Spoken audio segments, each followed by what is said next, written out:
A 2025 Buick Encore key fob here. I'm going to open it up to replace the battery. So if we flip it over, there's a button right here that you're gonna need to push and hold down with your thumb, and then it'll allow you to pull out the emergency key out the bottom.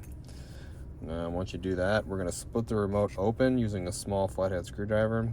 Now the opening where the emergency key came out, we're gonna put the screwdriver in, just enough, just the tip of it enough to pry up on the remote. Now when you pry up on the remote like that, you want the buttons facing down. These buttons will be loose, so you don't want them to fall out, especially if you're doing it in the car.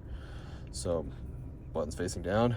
Take the back cover off real carefully. Okay, now all this likes to come out. Make sure we keep all this in here. The battery is located in the back half of the remote, so we can just come over here and pry the battery out like this.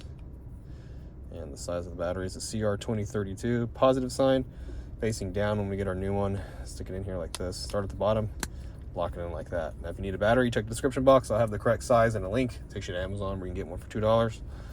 So go check that out if you need it. Get your other half, turn it around like this. Make sure this plastic piece is still on here and it's still sticking straight up.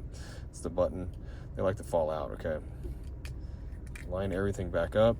Start at the top, work your way down, lock it all together.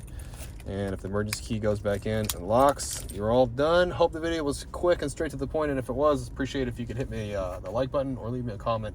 I'd really appreciate that.